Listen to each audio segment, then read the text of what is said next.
Good evening, everyone, and welcome to Consensus or Controversy. Clinical investigators provide perspectives on the current and future clinical care of patients with EGFR-mutant non-small cell lung cancer. I'm Dr. Helena Yu, and I will be moderating the meeting this evening. And we have a great panel of faculty today. We have Dr. Pasi Jänne from Boston, Massachusetts, Dr. Nicolas Girard from Paris, France, Dr. Jonathan Goldman from LA, Santa Monica, California, Dr. Ramalingam from Atlanta, Georgia, and then Dr. Josh Sabari from New York, New York. And we also have two not-in-person faculty, non-panelists, Dr. Gagil and Dr. Spira, who did take a survey, and results from this survey will be shown throughout the meeting. Here are the relevant faculty conflicts of interest.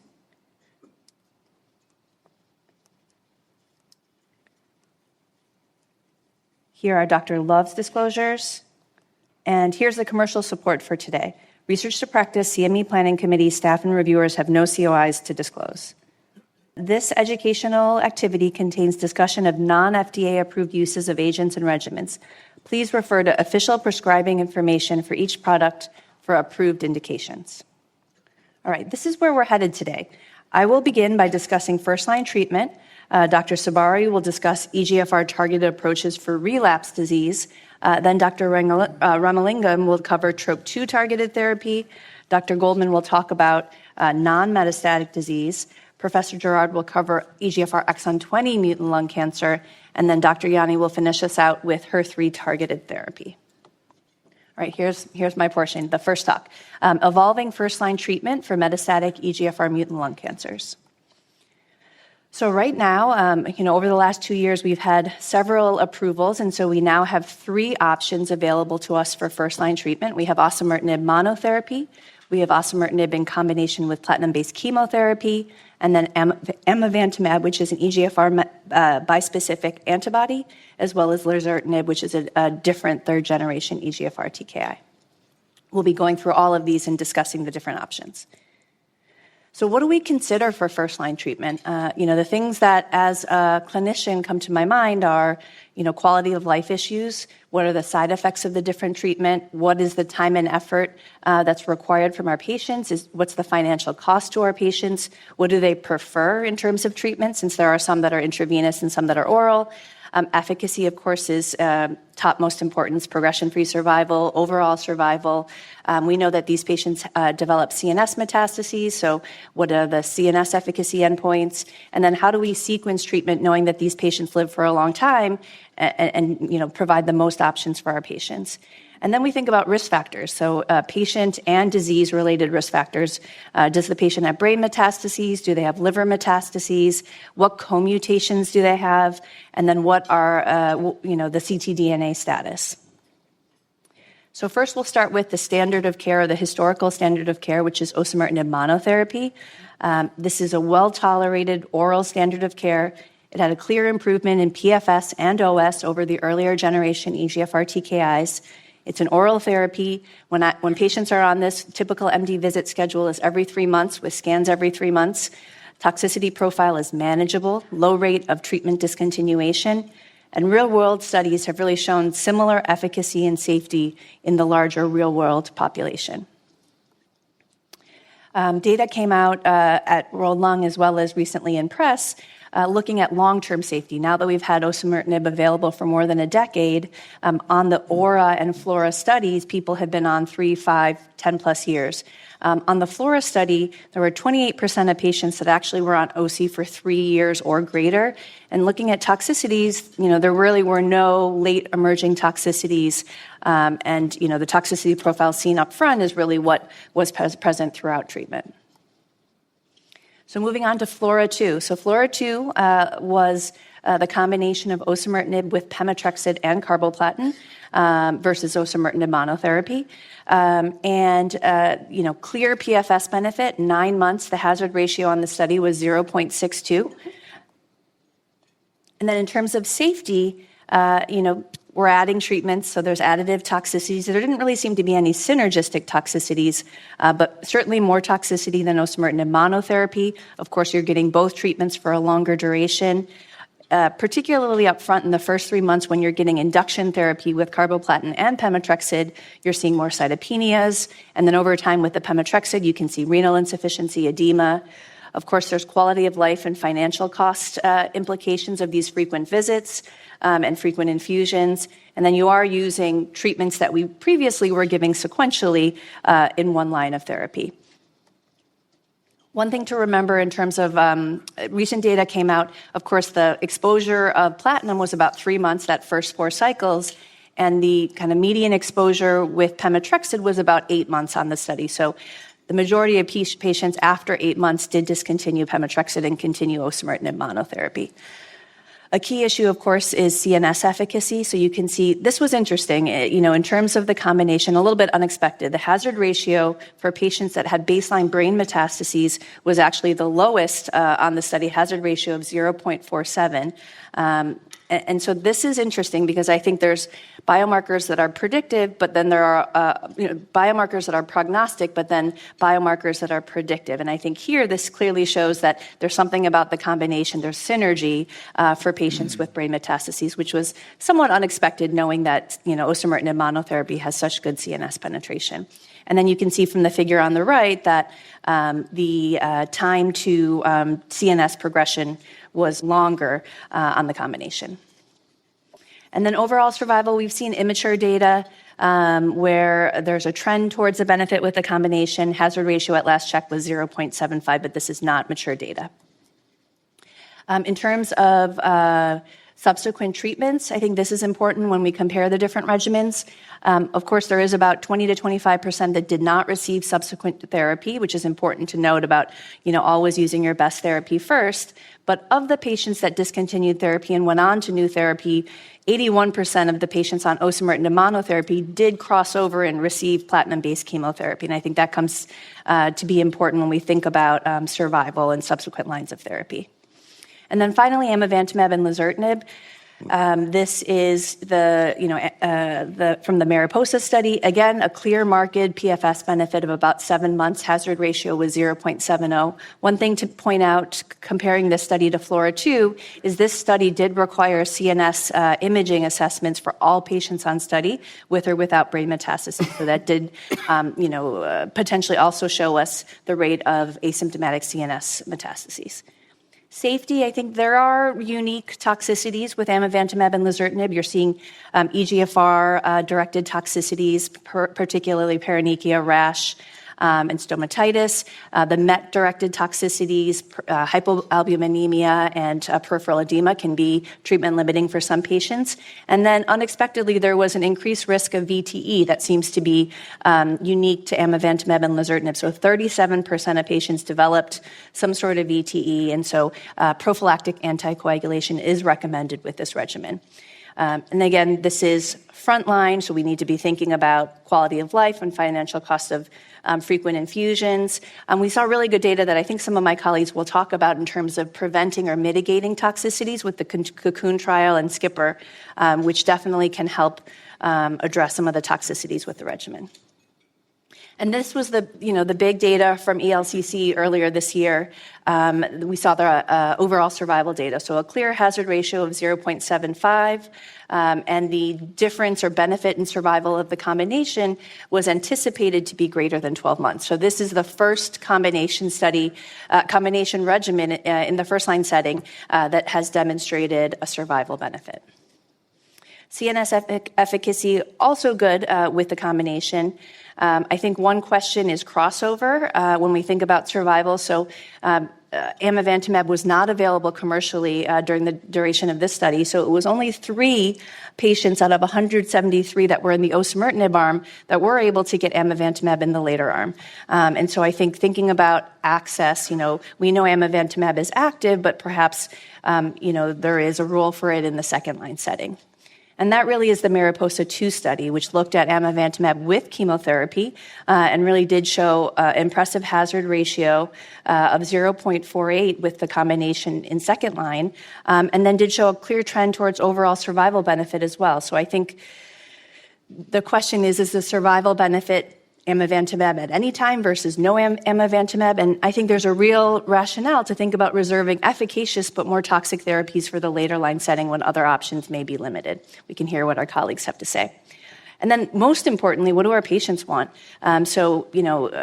Ivy Elkins, the late Ivy Elkins, was a patient advocate, and she wrote a really, important editorial talking about how, of course, she wants to extend her life as long as possible, but she had concerns about what that life would be like. And for her, the 9-month benefit in progression-free survival was not worth the added toxicity.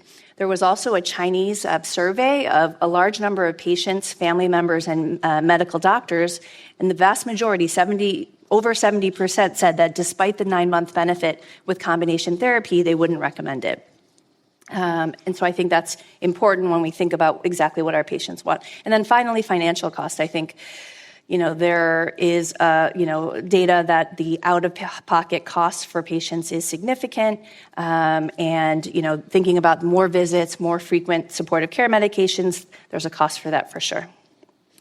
And then I think thinking about risk-adaptive treatment, to wrap up, I think, there are different EGFR mutant lung cancer patients. It's a very heterogeneous disease. And when looking at these two patients, I put up here, you don't feel like you should treat them the same. And so, how do we escalate or de-escalate treatment?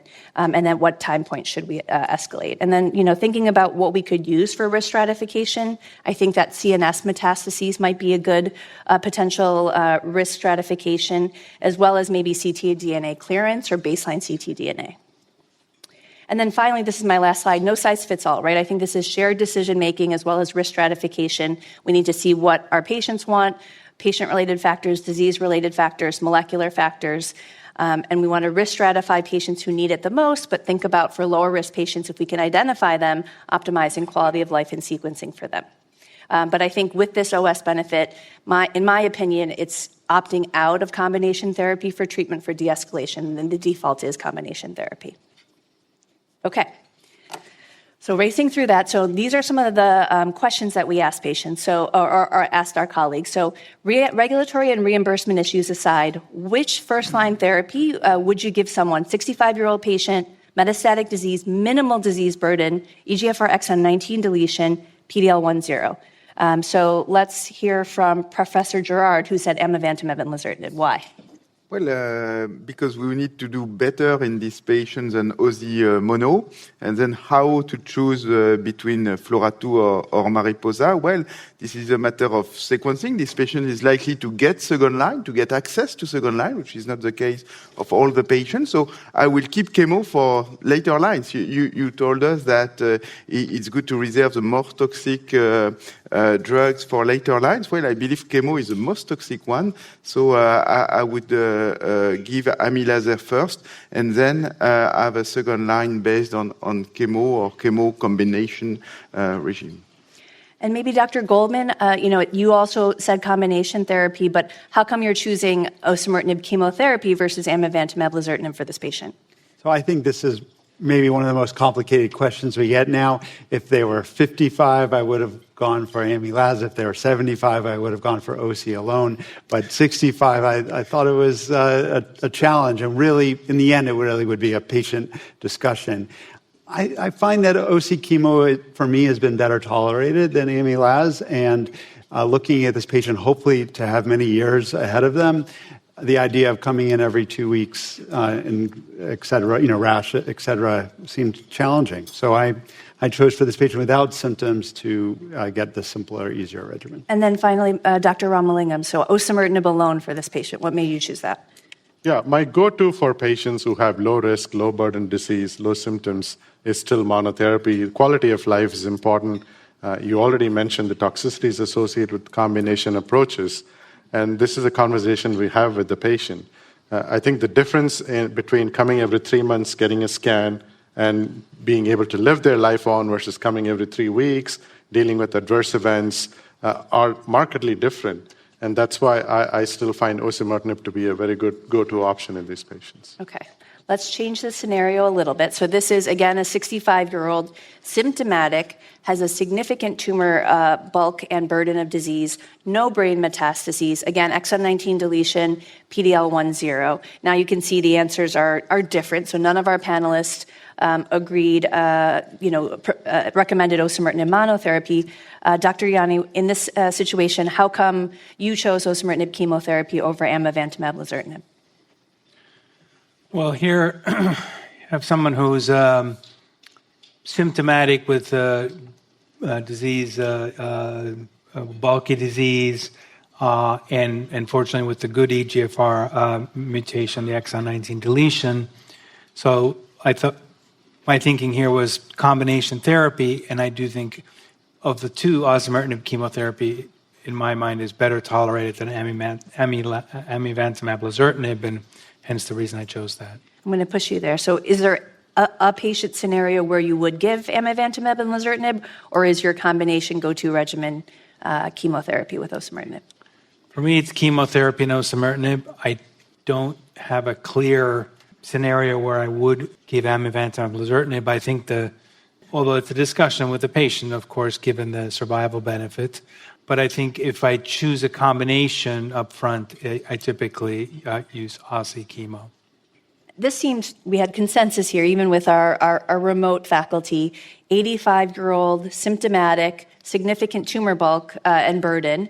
Again, exon 19 deletion, PD-L1 nobody is giving this 85-year-old osimertinib. I guess, does anyone want to comment on, the discussion that they have with patients, and what percentage of patients, if you have a rough estimate, are, despite the discussion of survival benefit, PFS benefit, choosing to have osimertinib alone? Anyone? Yes, I'll take this. If this is a patient who's playing pickleball, who's active, who wants to be more aggressive, I would clearly talk about combination strategies. But I think the whole group here agrees that in a frail patient, a patient who's older, I think we do focus more on quality over quantity. And it's important to think about sort of how that discussion happens in our clinic. These are sort of broad questions, but an 85-year-old playing pickleball who's active, I would offer them a combination if they were willing to take on the additional toxicity. Okay. Chemotherapy is hard actually to deliver in octogenarian. So, I believe that OSI plus chemo would not be an option for this patient. And this is a little bit different, this case scenario. Again, 65, but several symptomatic brain metastases, otherwise the same. We see some people choosing amivantamab lazertinib, some osimertinib chemotherapy. Maybe someone that chose osimertinib chemotherapy, Dr. Jänne, why that over amivantamab lazertinib? What do you make of the CNS data with the OC combination? Well, as you mentioned, it was a little bit surprising to see that there was such an added benefit of chemotherapy with osimertinib, but clearly the response rate was higher in patients with CNS metastases with the addition of chemotherapy. The intracranial PFS was longer with OSI chemo compared to OSI, and the occurrence of new CNS disease was further delayed. So that was my reasoning here for the combination. And then Dr. Sabari, with the CNS data for both options, why Emi laser for you? Yeah, that's a great question. I think it's great to hear that we're looking at reasons to de-escalate as opposed to escalate. Everyone here is doing combination strategies except Dr. Spira, so we'll have to have a discussion with him. But amivantamab lazertinib, we had interval surveillance imaging of the brain. We know intracranial PFS, so if you look at 3-year landmark data, significant improvement in PFS there. So I don't have that sort of long-term data, and particularly intracranial data in the OSI chemotherapy study. Next, we have, again, a 65-year-old EGFR exon 19, but now we're talking about risk factors in terms of co-mutations, so P53 and RB alterations, which we know are the co-mutations that put someone potentially at risk for small cell histologic transformation. And then, again, probably down the line where it's nearly 50-50 in terms of amivantamab lazertinib and OC chemotherapy. What do we know about mechanisms of resistance, and do we know whether histologic transformation is different in frequency between the two? Anyone have a comment? Josh, you're looking. Yeah, so here we don't have the data, right? I mean, small cell transformation is one of those things that really bothers us, and we don't have great treatment options. Patients transform, and we're no longer able to give potential targeted therapies. We move to chemo, alone, or chemo in combination with osimertinib. So for a patient like this, I mean, this is a data-free zone, and again, I'm glad to see that all the advisors here are thinking about combination strategies. Again, high-risk patient here. I don't have any data to support one versus the other. Yep, I don't think any exists yet, but I think would be important because that is one of the more obviously serious mechanisms of resistance that make the treatment for these cancers much more challenging. And I think we have one more where what treatment would we recommend for a patient with locally advanced unresectable disease with an EGFR exon 19 deletion, PD-L1. So this is received chemoradiation followed by 2 years of osimertinib. So following the LAURA study was on osimertinib and then experienced disease progression as described. And what would happen if it happened 9 months into osimertinib versus 2.5 years? Looking at a lot of different answers here. Professor Girard, why, you suggested chemotherapy or maybe with ivonescimab. Tell us why. Yeah, actually it depends on the delay since chemotherapy. If the recurrence is occurring while under osimertinib as consolidation or adjuvant, I would switch to a second line regimen. If it's after the discontinuation of OSI, obviously we start again, probably with amylaser or re-challenge with OSI plus chemo, but we miss data actually in such situation. Yeah. And Dr. Jänne, so I think that with you chose osimertinib for both scenarios, but what if the progression was again, if the osimertinib was discontinued and they progressed, what is the interval that you would feel comfortable with a retrial of osimertinib, and then what would you do if the progression was immediately while on osimertinib? So my interpretation of this was that this recurrence happened after these intervals off osimertinib, in which case I would re-challenge with osimertinib. And this is likely due to the fact that once the person stopped osimertinib treatment, there was some residual disease that was able to survive and appeared at 9 or 2.5 years later. It's not really resistant, but was able to survive despite osimertinib and likely would respond. I think in contrast, when somebody progresses while on active therapy in the adjuvant setting or following chemotherapy radiation, it's kind of like it's analogous to progression with metastatic disease, that you're now dealing with osimertinib actual true resistance mechanisms like in the metastatic setting. And there I would use a combination approach. And then I guess lastly, because we have a minute, I think, what are you guys, with our patients now, we have these 3 options. Are you discussing all 3 options with your patients, Dr. Ramalingam? Or do you have sort of ideas of what you think are best that you're discussing, maybe 1 or 2 options? Yeah, I mean, I talk about the fact that there are 3 different options, but I tell them how I feel given their risk factor, what would be the most appropriate for their situation. And once you get down to that, if it's combination approach, then I talk about the pros and cons of chemo, OC versus amylazertinib. And is it toxicity that sort of helps you guide patients, or are there specific risk factors that would prompt you to do one versus the other? I mean, these are both very effective regimens, so I'm not concerned about there being a bigger difference in efficacy advantage from one to the other. It boils down to tolerability, side effects management, and which one I think would be optimal for the patient. Great. It's a complex, ever-evolving first-line space, and of course what we do first-line then dictates what we have available later. So the next talk will be relevant. Dr. Sabari is going to talk to us about the EGFR-targeted approaches for relapse disease, strategies to facilitate delivery of recently approved agents. Thank you, Dr. Yu. So, when we think about resistance, it's, a complex sort of, genetic, alteration, acquired resistance. But what is resistance? We all see it in the clinic every single day. A patient is responding to therapy and then no longer responding over time. patients are often symptomatic. And this is a patient I had treated on osimertinib, and you could see dramatic regression in that left upper lobe mass, but over time, recurrence and sort of increased burden of disease. And, Dr. Jänne and others here on the stage have studied this. What drives this resistance? Well, you can identify resistance mechanisms, and it depends on whether you received a third-generation EGFR first or whether you received a first-gen followed by a third-gen.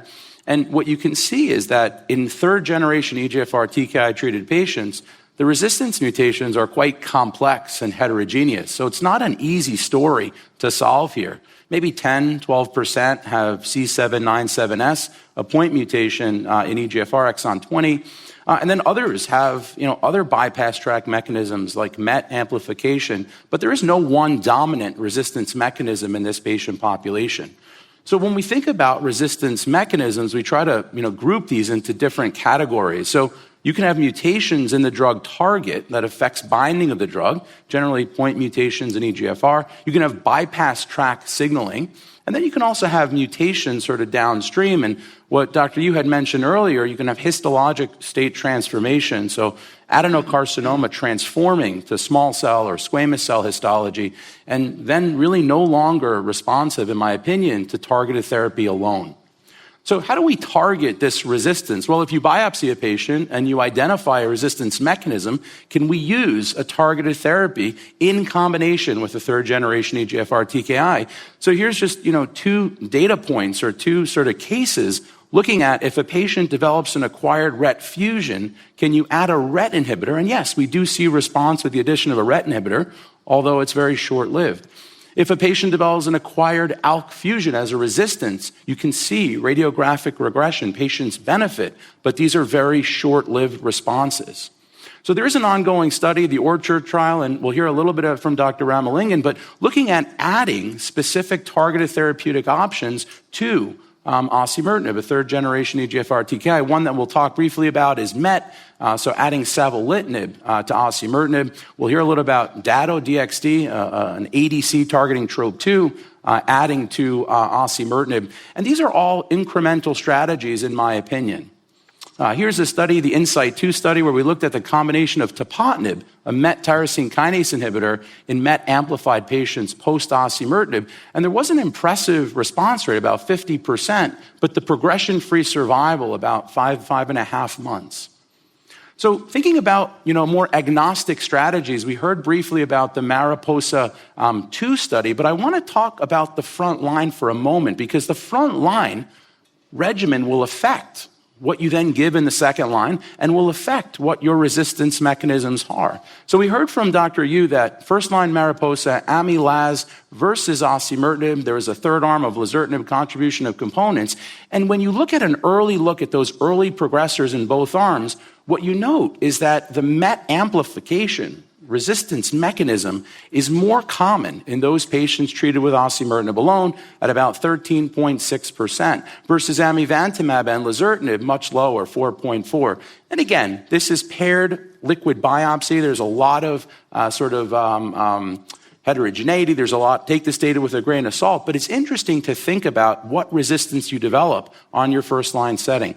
If you look at secondary EGFR resistance mutations, there's about a 7 to 8-fold reduction with Ami-Laz for C797S and other EGFR-mediated resistance mechanisms. So what you use in the front line will affect your potential resistance in the second line. So moving more to a biomarker-agnostic approach, when we think about bispecific monoclonal antibodies, we heard about amivantamab and EGFR and MET ADC. And this is a randomized phase 3 study looking at chemotherapy as a control arm versus Ami chemo. There was an arm of Ami-Laz chemo, but due to toxicity, the data was put on hold, and the study is ongoing with some modifications. So here's the primary objective response rate, about 64% for amivantamab chemo, over 36% for chemotherapy alone. And we already saw this, an impressive hazard ratio for progression-free survival. Ami chemo, 6.3 months versus chemo alone, 4 months, hazard ratio of 0.48. But I think most important, and what we all care about with our patients, yes, quality of life is really important, but when you ask patients, they want to live longer. And here what you see is a tremendous improvement, a trend towards overall survival. So for the 18-month landmark for AMI chemotherapy, 50% of patients are alive versus chemotherapy alone at about 40%. Clearly, there are toxicities, and we'll talk a lot about toxicities for amivantamab chemotherapy. We see EGFR-mediated toxicities, cutaneous toxicities. We also see infusion-related reactions for the IV formulation. We also see increased risk of VTE, but more common in the ami-Laz than ami-chemo arm. We also looked at this formulation, the subcutaneous formulation. Here's the phase 3 study of the Paloma trial. This is presented by Natasha Leal. This is an equivalent study looking at IV formulation amivantamab versus subcutaneous formulation of amivantamab. And what we saw was that pharmacokinetically, these were very similar. No differences in the pharmacokinetics of sub-Q versus IV. But what was quite shocking to all of us was that there was an improvement in overall survival with the subcutaneous form over the intravenous form. And this led to an ongoing clinical trial now in the front line of subcutaneous amivantamab and lazertinib. What was also really impressive is you saw a tremendous reduction in the rate of infusion-related reaction, 13% of subcutaneous, versus in the IV arm, about 66%. So can we prevent these infusion-related reactions? So we saw data for the SKIP IRR. Yes, prophylactic dexamethasone, 8 milligrams BID 2 days before, a day before, will reduce the rate by about threefold. And we also saw that we can reduce the rates of cutaneous toxicities. This is the Cocoon trial we saw presented at ELCC, and we have the presenter here, I think, on stage. And when you think of this data using a prophylactic regimen of, chlorhexidine rinses, topical ceramides, as well as oral antibiotics, we can significantly reduce this. And this is what patients complain about in clinical practice, right? The cutaneous EGFR-mediated rash, the paronychia, the breaks in the skin and the nail beds, as well as some of the scalp reactions that we can see. So if we use the Cocoon regimen, at this study we saw a dramatic reduction in cutaneous grade 2 or greater adverse events when we use prophylaxis, and this is now standard of care in my clinical practice. So what are we doing? Prophylactic doxycycline, 100 milligrams twice a day. We talked about nail cleansing agents with chlorhexidine, as well as ceramide-containing emollients, so CeraVe and La Roche-Posay and other products in this setting. So we know that acquired resistance is inevitable in the frontline setting. We still have not cured patients with EGFR mutant lung cancer. And we said that the resistance mechanisms to first and second and third generation EGFR TKI are quite heterogeneous. And we need to think about broader sort of approaches, potentially combination approaches. And Mariposa 2, I believe, is one of the sort of standards now in the second line setting. We saw a response rate we talked about at 64%. I didn't mention, but phenomenal intracranial response here, PFS 12.5 months, and the OS we saw 50% of patients alive at 18 months. We just saw this press release this morning, so if anyone is following the news of ivonescimab, a very interesting bispecific antibody, it's a PD-1 VEGF antibody. And this is a study that had positive data in China in the EGFR mutant patient population in the second line setting. So patients who've been treated with the third generation EGFR TKI in the second line got ivonescimab plus chemotherapy. And we saw dramatic responses, dramatic progression-free survival, I think, in this patient population. Here we're seeing the press release for the Harmony study. Here it has a U.S. presence. I think close to 40% of the patients enrolled are in the U.S. and positive for progression-free survival, but just missed narrowly on overall survival. Hazard ratio here of 0.79, and you can see the confidence interval clearly crosses 1. So we look forward to seeing some of the updated data. Again, a very exciting space for our patients, and I want to thank you for your attention. Thank you, Josh. I think immunotherapy in this EGFR mutant space is a huge unmet need, and so we're excited to see the ivonescimab data and some of the other therapies that are coming in the pipeline.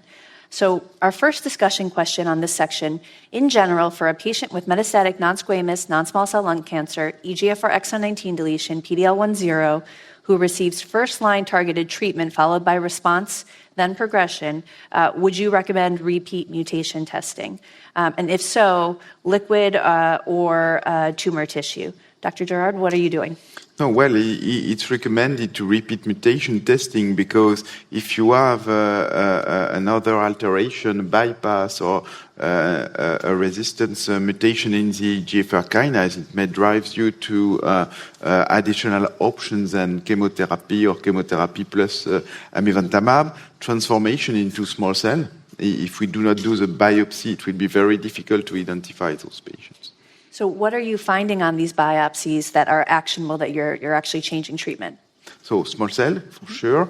Probably secondary EGFR mutation. We have seen some data with combination of OZ plus first generation TKI. Obviously, a BRAF V600, you will treat the patient with targeted agents. So, yeah, if we do not look at those alterations, we will not find these alterations. Yep. And then maybe a comment from Dr. Ramalingam for using the liquid biopsy first, and then if negative, moving on to tissue. Tell us the rationale. Yeah, so one caveat to what I answered is if the patient had a baseline P53 mutation in RB1 loss before I started first-line therapy, I would directly go to the solid tumor biopsy because liquid biopsy may not give me the whole answer. Otherwise, it's easy to do in a week or so. I have results available. It helps me find out if there's secondary mutation. If there's a fusion, I'll find out.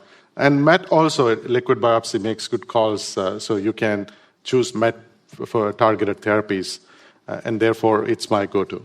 Are you finding that there are some things missed on the liquid biopsy that you find in the tumor tissue besides the transformation? The sensitivity, is it different? It's actually, the sensitivity is pretty good between liquid and solid tumors. There's hardly any situation where you would find something new. I go to if the liquid biopsy comes back completely negative, then I resort to, but if I have a slew of findings on liquid biopsy that are not targetable, I'm not going to go and do a tumor biopsy.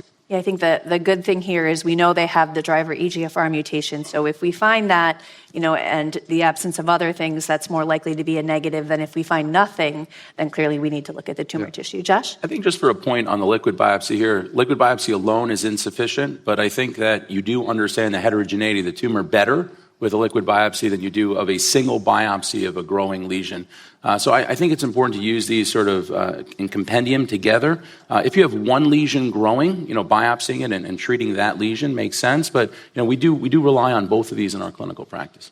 And I would say that the liquid biopsies are getting more complicated, where you do see multiple mechanisms of resistance, and then it becomes a little challenging to figure out what's driving resistance. Sometimes I use the variant allele frequency to sort of get a sense of maybe there is one dominant driver amongst those, but it can be challenging. Our next question is, we have a 65-year-old, again, exon 19 deletion, PD-L1 first-line osimertinib, experiences asymptomatic disease progression. With regulatory and reimbursement issues aside, after first-line osimertinib, what would you recommend if a patient had acquired no further mutations? Maybe Dr. Goldman, so you said Mariposa-2, amivantamab, and chemotherapy. Is that your go-to post? That is. I think you've got that they're already coming in for treatment. You've got a proven regimen that's deliverable. The patient has unfortunately progressed, and so often is willing to undergo more toxicity to get some benefit. And Dr. Jänne, I think you are of the desire to continue the osimertinib and add chemotherapy. Is there a certain patient you would do that for, or explain the rationale? So certainly if someone had initially had CNS disease and that became well controlled or even disappeared on osimertinib, my preference is to add something to osimertinib as opposed to discontinue it altogether, as I worry about reappearance of the CNS disease when there's been systemic progression, like in this case. I think we're expected to see the results of the COMPEL trial hopefully soon. That is the study looking at after progression on osimertinib, when we add chemotherapy, continuation of osimertinib versus just the platinum doublet. And I do think that that's going to help inform, in what situations is continuing the osimertinib helpful. The IMPRESS trial was a negative trial with first-generation Correct. TKI. So what do you think? Do you think that there are thoughts about positivity on this with the osimertinib and the CNS control? I don't know, but in MARIPOSA-2, we have a fair CNS control that is probably driving the whole PFS benefit. So CNS efficacy is one thing, and maybe coverage of the MET activation is probably another question. Yeah, very interesting. We'll see those results. So in this situation, we have, again, 65-year-old exon 19 deletion, PD-L1 first-line FLAURA2, so osimertinib with chemotherapy, experiences asymptomatic disease progression after 18 months. Say we had all the options available to us, reimbursement and regulatory-wise, what would be our second-line treatment recommendation if there were no new acquired mutations? Maybe Dr. Goldman, it sounds like, well, this might change. You and me together, yeah. If we had it available, explain why. So this has become a really complicated question. But I found patritumab to be particularly well tolerated among the ADCs. And this patient's asymptomatic, has already had chemotherapy. So this is where we really do need new agents. And I thought that the tolerability of patritumab would recommend it over Dato, for example. Yeah, I agreed. And just for those that don't know, the patritumab deruxtecan is a HER3-directed antibody-drug conjugate that Dr. Jänne will discuss later. So Dr. Ramalingam, you said chemotherapy and amivantamab. So this patient got chemotherapy previously. What's your thought process about repeating platinum doublet therapy? Is there an interval where you feel comfortable retrying? Yeah, so the answer to this goes back to how I use chemotherapy in the frontline setting with OC. I use 4 cycles of chemo, and I stop the chemo. I do not use maintenance pemetrexed. So in this patient, I looked at 18 months later, let's say the patient has progression. I feel comfortable re-challenging him with the combination doublet. If somebody was already getting maintenance pemetrexed leading up to this point, my option would not be amivantamab plus chemotherapy.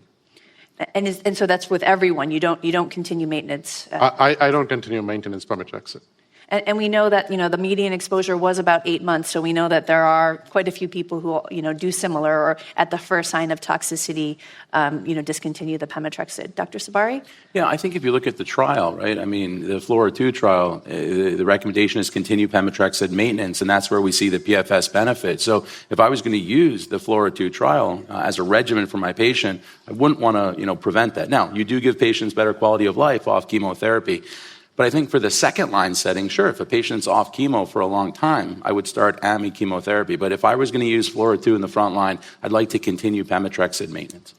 I'm going to put you on the spot. Dr. Spira said amivantamab lazertinib. Is there a situation where you would use that if we had that reimbursement, regulatory approved? Yeah, I would not. I mean, I think, again, remember the label is for the frontline setting based on the MARIPOSA data. There are patients who don't want chemotherapy in the second line, and this is a quote-unquote chemotherapy-free regimen, but there is, increased toxicity with amivantamab and lazertinib. And I think the data that we have to support utilization is with AMI chemo in the second line setting, so I'm sticking with that. Here's our next situation. So this is a person who received same clinical situation, but received first-line MARIPOSA with amivantamab and lazertinib, had asymptomatic disease progression after 18 months. So after Ami-Laser, what would you use second line? And maybe Dr. Goldman, so you would use chemo plus minus bevacizumab. Explain that to me. So I think this is a nice spot for chemotherapy. Bevacizumab is not a drug I'm using that much anymore, but I do think it does improve response rates, usually with minimal toxicity. It's actually been a little while since I've done it, but putting in atezolizumab also is something that I don't think is totally unreasonable, and sort of following along with the potential ivonescimab story. So I think it's... but I probably would do chemotherapy. And would you continue osimertinib in that setting, or actually not continue? Would you switch to osimertinib in that setting, or no? Usually not. I think in general, I would not. There are. I'm sorry. I'm trying to remember if this was particularly a CNS disease. I don't think it mentioned that there was CNS disease at front. If I feel like we've barely been keeping CNS disease under control, that's a different scenario where I would continue it. And then, Dr. Girard, you put a couple answers on. If you had to choose one of those, put your nickel down, what would it be? Probably the chemo plus ivonescimab, I've not seen the data, but the PFS hazard ratio seem pretty high. So I want to do chemo, probably, optimized chemo if possible. Beva is probably a good option. And then I answered patritumab, but we will discuss that later, probably. There are also some data with that.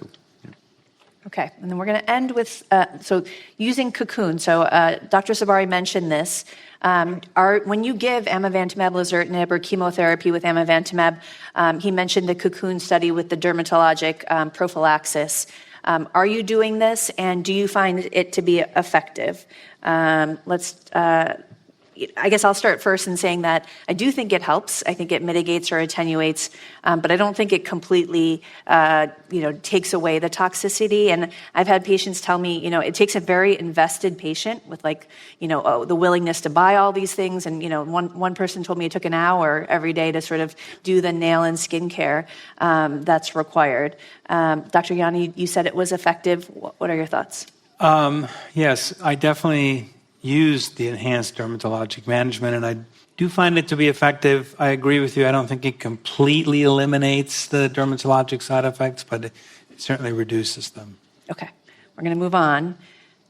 So next module, Dr. Ramalingam will talk us through the potential utility of TROP2 targeted therapy in the management of EGFR mutant lung cancer. Thank you, Helena. So we had a nice discussion about first-line therapy, and Dr. Sabari led us into mechanism-based second-line therapies that are emerging. I'll talk specifically about TROP2 as a potential target in patients who have developed acquired resistance and perhaps has implications of first-line down the road. I'll focus on these two drugs, datopotamab deruxtecan and sacituzumab tirumotecan. If you say that without slurring, you get extra points. But these are two distinctly different drugs that target TROP2. Dato, which I'll use that word for the rest of my presentation, has a deruxtecan payload.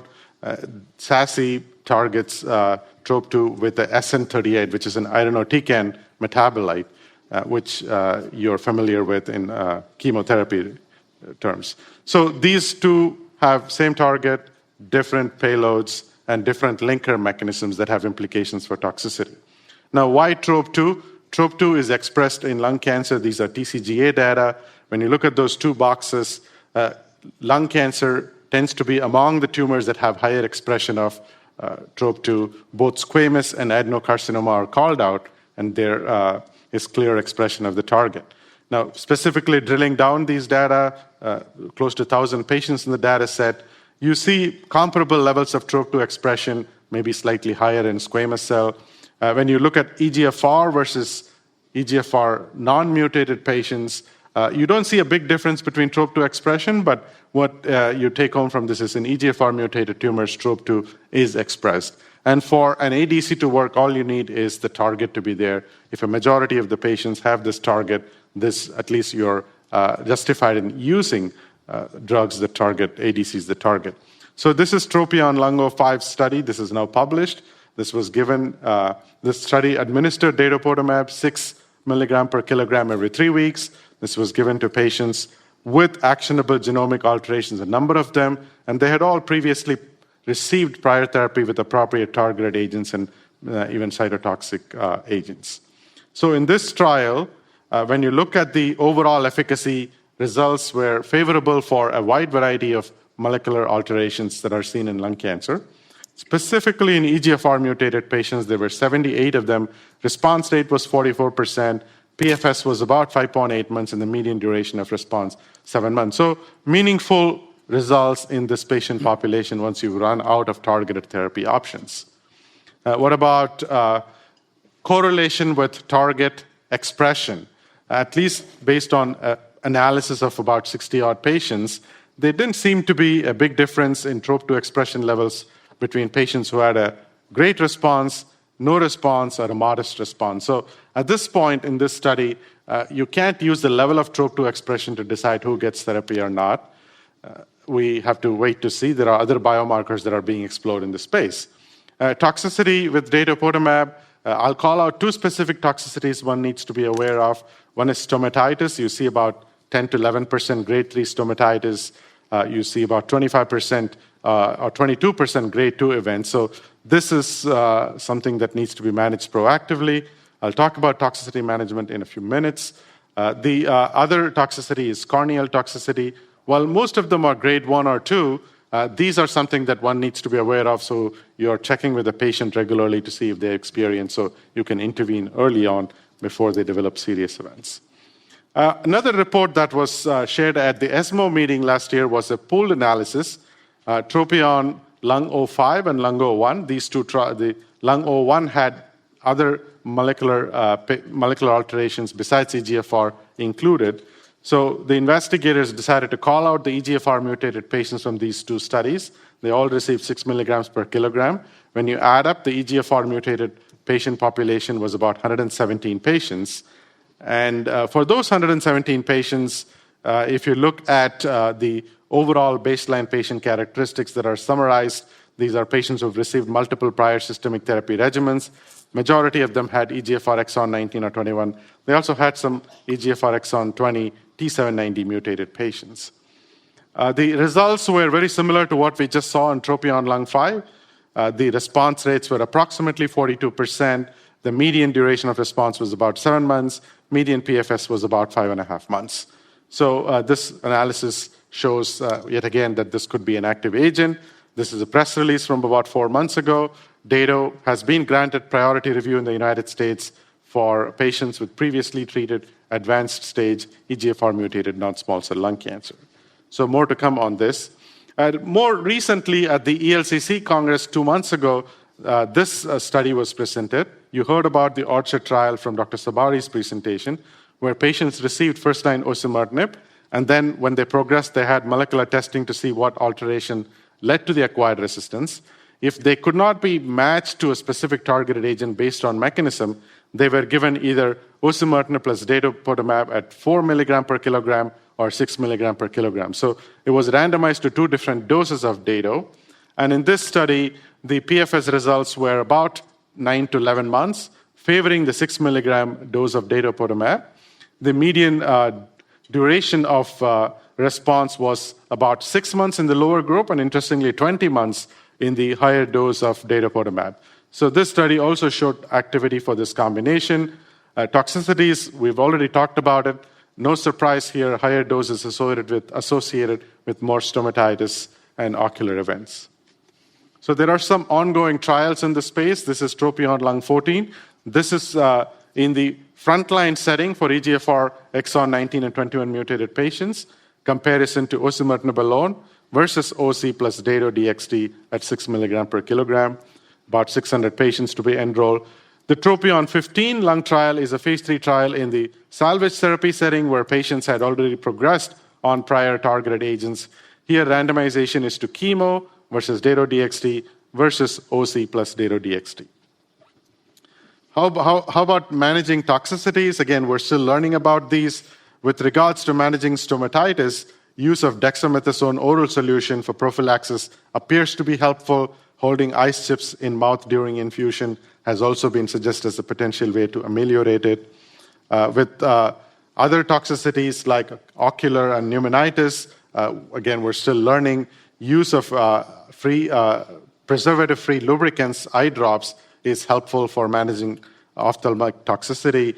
To prevent it, baseline ophthal evaluation and earlier intervention when patients develop symptoms are all key. The other drug that's coming up in this space is SASI-T, and this is a cohort of patients with EGFR-mutated lung cancer who received this drug, and this is also given intravenously every 3 weeks. You see a response rate of about 55%. In the treatment, in the cohort of patients who received prior chemo, response rate is 40%. In the chemo-naive cohort, it was about 70%. So interesting results. I would call your attention to these 2 abstracts that are being presented at this meeting with SASI-T, oral session on the 1st of June and poster session on the 31st that will shed more light on how this may play out. So with that, I will stop and turn it back to Dr. Yu. All right, so a lot of exciting TROP2 novel agents. So our first survey question was, based on what either clinical experience on the clinical trials or published literature, would you like to have access to datopotamab deruxtecan right now for EGFR mutant lung cancer? And maybe, Dr. Sabari, you said I'm not sure. Tell us why. Yeah, I mean, Not this is convinced? before the 2 negative press releases, right? I mean, this is a crowded space. I think now that we don't have potentially patritumab deruxtecan and we don't have ivonescimab, I'd love to have Dato-DXd. So I'd like to change my answer for the record. But, I think that we need biomarker-directed strategies. And this is not a biomarker-directed strategy, in my opinion, and we're sort of moving away from targeting EGFR. That being said, the resistance mechanisms are quite, robust, and we talked about that. Maybe we need to think more broadly here. And Dr. Goldman, you said yes. Well, I think it's always good to have more agents, more options. These patients start out with a lot of optimism with their EGFR therapies, and sometimes you go through them quickly, unfortunately. So it is good to have that possibility. I do agree.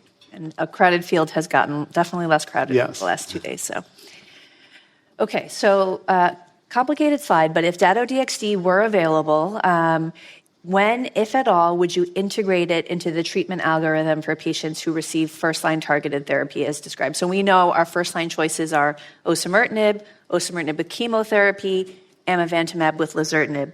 Dr. Girard, walk us through what you would do in the different situations. What is impressive is the efficacy of Dato across all the resistance mechanisms. And we know that the more the patient receives different lines of treatment, the higher are the number of such alterations. So I feel that it would be third line after OSI or after amivantamab plus lazertinib to have the opportunity to deliver first line and second line and then move to the ADC. After FLAURA2, yes, second line. For sure, because we miss options for those patients, even if some patients may be re-challenged with chemo and amivantamab after FLAURA2. Dr. Jänne, you said if someone was getting osimertinib, would you do this second line before platinum-based chemotherapy? Well, it is a space where we don't have data to know which one is better, but I think I was thinking about the Orchard data where there was such a high response rate with the combo in the second line. And similarly, I think even after the FLAURA2 regimen, I think this remains reasonable, and certainly after Ami-Laz, second or third line if the patient gets intervening platinum-based chemotherapy there. So, Dr. Ramalingam told us the clinical data, but in your experience, what is the primary toxicity that patients experience with Dato-DXd that leads to withholding this regimen? And you can see really across the board, mucositis or stomatitis was the answer. Dr. Ramalingam, you discussed the prophylaxis. In your experience, how helpful has it been? How compliant are patients with that regimen? I mean, it's hard to know because it's personal anecdotal experience, but certainly you want to do everything you can if it's not lifting the mountain to reduce the side effects. So mouth rinses are something relatively simple to do, and that's the reason. I would say stomatitis is a painful toxicity. Even grade 2 can be substantially disabling for patients to eat and drink. So it's nothing to be taken lightly. And can you mentioned ocular toxicity? What has been reported, or what are you seeing personally? I mean, it could be as simple as dry eyes, and the more serious form, you have keratitis, where patients have pain, redness of the eye, tearing, and potentially interference with their vision. So that's the extreme that one does not want to see. Mm-hmm. This is why you start with an ophthalmologic evaluation at baseline to make sure they don't have any underlying corneal problems. And then if they do have symptoms, make sure you have a friendly ophthalmologist who will get them into the clinic the same week so they can evaluate them and provide appropriate supportive therapy. And for anyone that's used Dato-DXd, do you find that dose reductions or dose holds are helpful? Dr. Goldman? Yes, I think both the ocular and the mucositis toxicities are responsive to dose hold and dose reduction. Quite so. The dexamethasone and also the steroid eye drops do help some, but a lot of times those are problems that patients continue to face and lose weight, for example. Yeah, I think the mucositis in particular, in terms of maintaining PO intake, it's challenging. Okay, so again, kind of talking about mucositis and focusing in on it, what preemptive strategies, if any, do you employ, and what have you found, how helpful has it been? I think you can see that, the chance of developing mucositis up to 80%. I think in the study it was around 60% in terms of grade 1 and all considered. What about ice chips? It looks like, Dr. Sabari, you had mentioned ice pops. Is that something that you find helpful? It's just like vasoconstriction? Yeah, grape ice pops. No, I think any ice is sort of helpful, the same way that you think about vasoconstriction for hair, for example, with stomatitis. There's emerging data there. Very hard for patients to keep ice in their mouth for an infusion, right? And unfortunately melts. So, I think it's something that you can give the patient to do and they feel good about and active in their care. But I also agree with oral dexamethasone as being very helpful, and oral rinses, but really managing appropriately and dose reducing and dose holding when needed. Remember, our hematology colleagues, they see this all the time in their practice and are able to manage it with their therapies. I think we're a little bit chicken up here. Right, it's new to us. Okay, last question for this section. So we know that ILD pneumonitis is a class effect for all of these antibody-drug conjugates. We certainly do see it with Dato-DXd. We know that DARXT backbone agents all have this risk. We asked our faculty, what is the chance of developing ILD, and what do you do for your screening approach? Dr. Girard, do you want to comment? Yes, the point is that with lung cancer, the disease is in the lung. So when you do the follow-up imaging to assess response to treatment, you see the lung parenchyma, and you need to spend some time on looking at the lung parenchyma.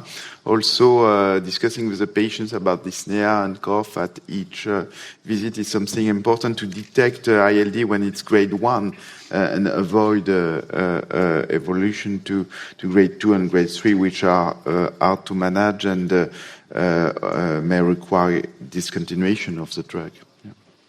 And now we have, I think it's, especially with lung cancer, it's challenging, right? Our patients present with, already have cough and dyspnea and hypoxia, so understanding what's lymphangitic spread of disease and what's infectious, what's inflammatory can be really challenging. But I do agree, I think being vigilant and stopping treatment. But still, those patients are less fragile than the other ones. As you know, EGFR mutant, usually they do not have COPD and so on, never smokers, so it's probably a different profile of baseline characteristics as compared to the data that have been generated in smokers, in wild-type patients.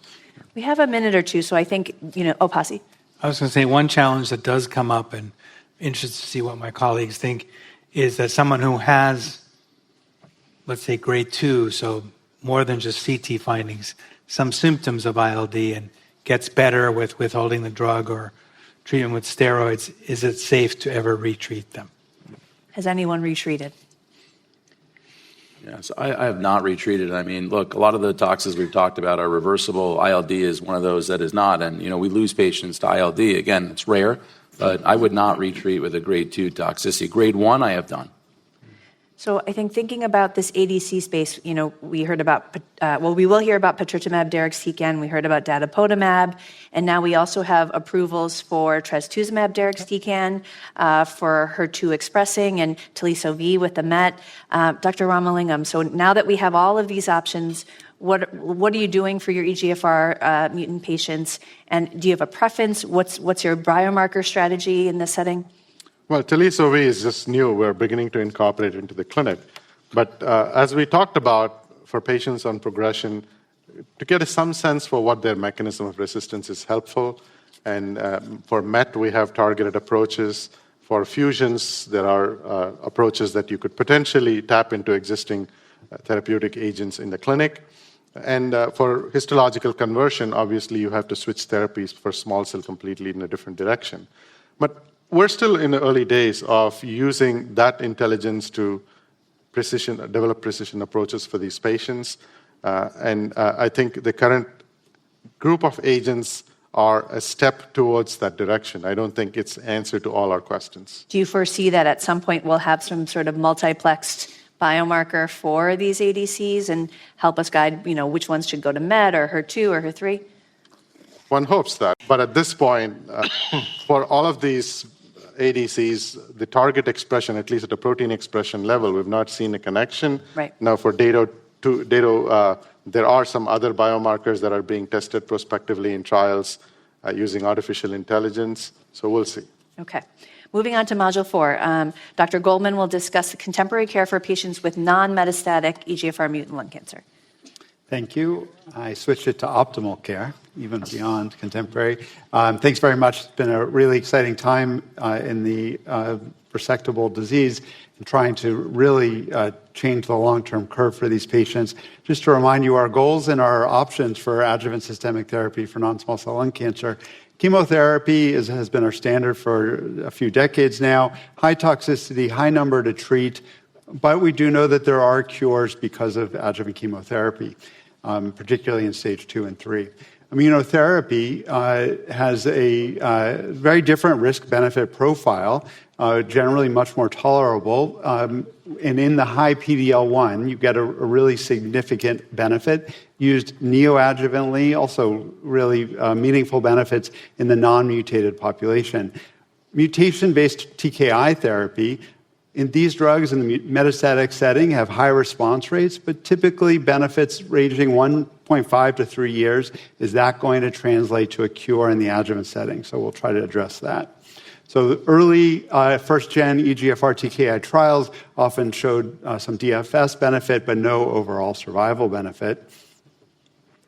And that led to really the current standard, 2 practice-changing trials. We'll talk about ADAURA using adjuvant osimertinib versus placebo for 3 years for stage 1B to 3A, and LAURA, adjuvant OC after chemoradiation for stage 3. We'll also talk about some practice-informing trials with neoadjuvant osimertinib and trials that are underway and some with data at this meeting. So ADAURA we'll spend some significant time on. This was 1B to 3A randomized osimertinib versus placebo for 3 years. Patients could get chemotherapy but did not need to. The primary readout was disease-free survival and then followed up with overall survival. This was EGFR exon 19 and L858R only. So disease-free survival was the initial report. Really quite significant, meaningfully different than the first-gen reports, and then follow up soon after with overall survival benefit. So hazard ratio of 0.49 for overall survival, and those curves do not seem to be getting closer. But that is one of the important questions yet to be answered. When we look at the forest plot, really, all the groups seem to be benefiting. There's the suggestion, like many of the trials, that exon 19 is doing a little bit more benefit than L858R. Whether you got chemo or not, there was benefit. This was not a trial of whether or not to give chemo, though, so don't misunderstand that part. And we'll get to that in some of the questions, I think. But the 5-year overall survival with osimertinib, really, a meaningful improvement from 73% with placebo up to 85%. Follow-up was good at 5+ years. And then, as I said, the follow-up initially was looking at stage 2 to 3A, but here is 1B to 3A, still with a significant improvement and really confirmed what was at that point the standard of care, adjuvant osimertinib. CNS control is certainly part of this meaningful benefit. There's very few patients that are progressing in the CNS while on therapy, but really it's very small down there. But at the end of 3 years, CNS events starts to creep up in the group of patients that got osimertinib and then stopped it at 3 years. And is this a sign of some developing challenges for patients as we follow them later? What are the important take-home points? Biomarker testing is, of course, crucial, as we've been saying, here at this meeting for a decade. EGFR, you have to know about EGFR, you have to know about ALK. PD-L1, I think, is also useful in the non-oncogene-driven patients. So I think these three should be tested in all of our operative adjuvant patients. And is there a role for NGS or some combination of all of these three? A quick, sufficient tissue, early turnaround time are really important, especially when we're talking about neoadjuvant therapy, which we'll get into. We do an EGFR by PCR, a rapid turnaround PCR, an ALK by IHC, PD-L1 by IHC, and a couple weeks later get the NGS back. That's been our policy, but it's going to get more complicated as perhaps we have newer biomarkers, especially in the metastatic setting. So I'll just go through these. I think this is the question that we ask for many of our patients. What lessons do we take from ADAURA to our other targeted therapy patients? Do we use a targeted therapy for RET fusion, for KRAS, for BRAF? And so that was just sort of my quick take, that I think RET seems very appropriate, whereas I would not use a KRAS G12C inhibitor in the adjuvant setting. And I have used many of those in the maybe category for a high-risk stage 3 patient. All right, I'm going to have to speed up. Here are the take-home points. I'd like to think about this necessary triad of potentially useful adjuvant TKIs, high response rate, very tolerable for long-term use, and good CNS penetration. And this question that is not fully answered, are we curing patients or just dramatically improving their DFS? Both are good. But we also do want to know how we can improve the true cure rate and where can we go from here, and we'll be talking about that in these slides. So I'll talk quickly about ADAURA 2 and the target trial. ADAURA 2 is looking at the stage 1A group, 1A2 and 1A3, so between 1 and 3 centimeters. And that is accrued, and we're waiting on results. Because this is a lower-risk group, we're going to have to wait longer for results. Target trial is a non-randomized trial. Everyone is getting 5 years of osimertinib. It will be interesting to see to what degree this is practice changing, but it might be practice informing, particularly for a high-stage patient. You might say, let's go beyond 3 years if they're tolerating it well. They also allowed patients with uncommon EGFR mutations. So that will be useful to support what many of us are probably doing already. 2 trials looking at neoadjuvant osimertinib, the NEOS trial and Colin Blakely's trial. So NEOS trial, 40 patients. The primary endpoint was objective response rate, and Colin's trial was path CR rate.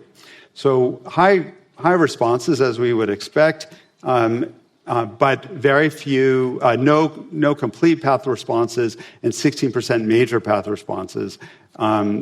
So interestingly, there's some interesting biomarker data. RBM10 seemed to correlate to not getting a major response. But these very similar trials, one was considered promising, one was considered insufficient. Probably insufficient is the right answer. NeoADAURA trial is what we'll be hearing more about at this meeting, a 3-arm trial of chemotherapy, osimertinib, or the combination of chemo and OC for 9 weeks prior to surgery. And the oral abstract session, I think, will be very exciting. Major path response in the 2 OC-containing arms was really, quite dramatically improved compared to the chemo alone arm. LAURA trial is the other practice-changing trial, and this is a Kaplan-Meier curve to remember and be very excited about.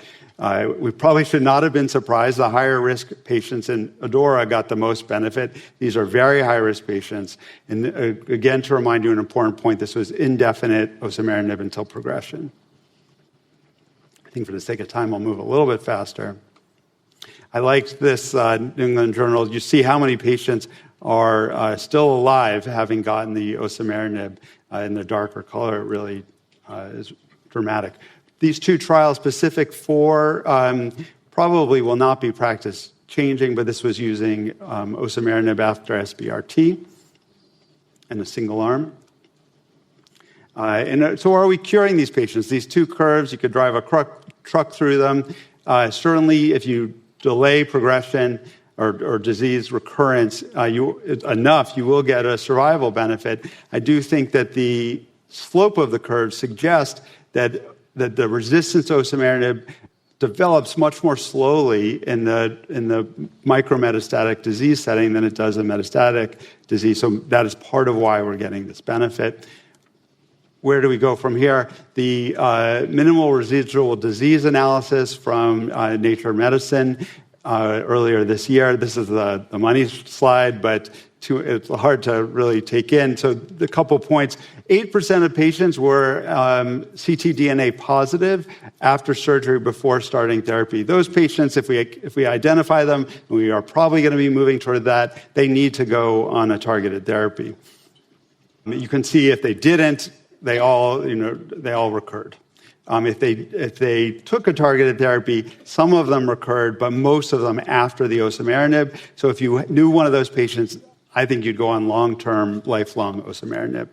The other question is those that are not MRD positive at the start of treatment, but become positive later. Most of them become positive after the osimertinib period. So I think one of our questions is, should we be continuing longer? One option would be perhaps to take a break at 3 years, test for MRD, and then if they turn positive, then restart. But those will require prospective trials. And I think I've covered these main points. Adora and Laura, please always keep them in mind. But we're expanding our understanding with combinations. Thanks very much. Definitely the perioperative space, both for EGFR and AGA positive lung cancers, really has changed dramatically in a very exciting way over the last few years. Okay, so our first survey question is, which adjuvant treatment would you recommend for a 65-year-old with localized non-squamous non-small cell lung cancer, exon 19 deletion, PD-L1 0? We seem to have kind of a consensus, but I think for Dr. Ramalingam, so 1B, you're not convinced. You don't offer adjuvant osimertinib? So if you had a patient who just had a small tumor with visceral pleural invasion, I wouldn't consider using adjuvant therapy for that patient. That's why 1B is not just one disease.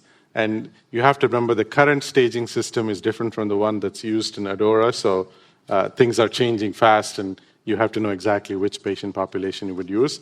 For me, I just use if it's 3 or 4 centimeter tumor, or if there is node positive, or both, I would venture into the adjuvant therapy space.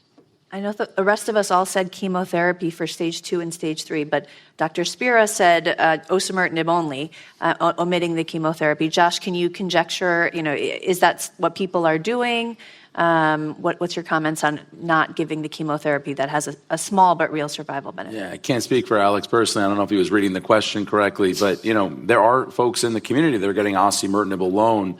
And again, I think it's this fear of chemotherapy. In my opinion, chemotherapy has been shown to cure patients in the adjuvant setting, and we don't have enough data to remove that. Osimertinib does not cure.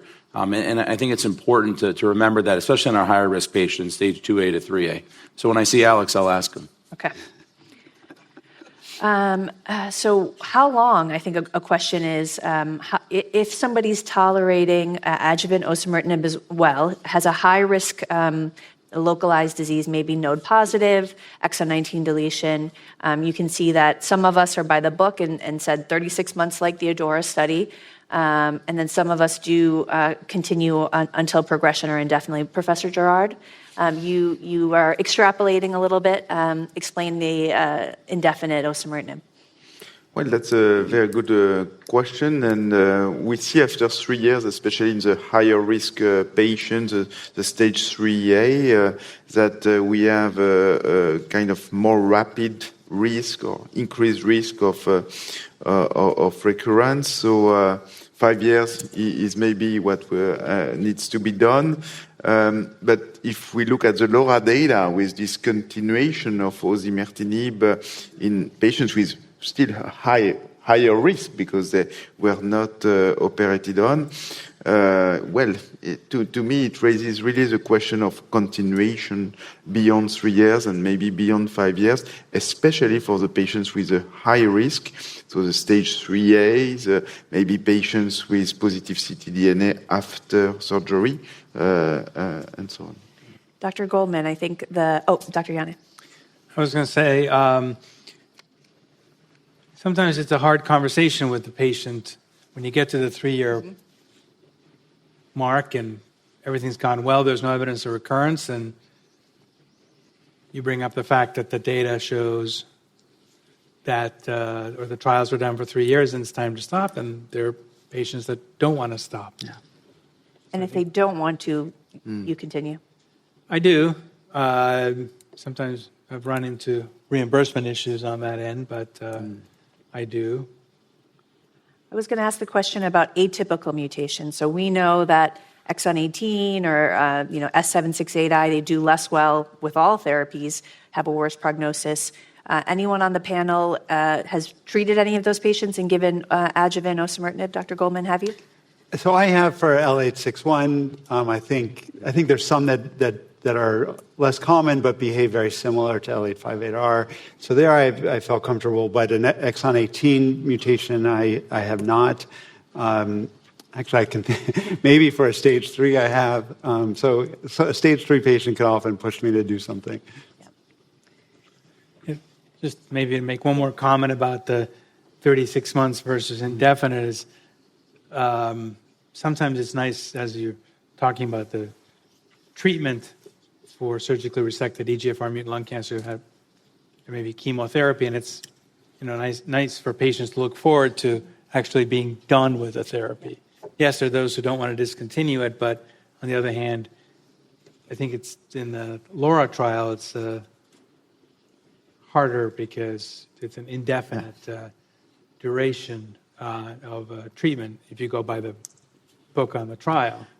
In LAURA, the key question is what is the contribution of CT, of chemotherapy and radiotherapy at the end in the global efficacy of the treatment in patients with high risk, not metastatic, but nearly metastatic, I would say. Absolutely. So this one we had absolute consensus on. So, this is the LAURA setting, chemoradiation for locally advanced non-resectable disease. We all would give osimertinib. I guess I pressed the panel.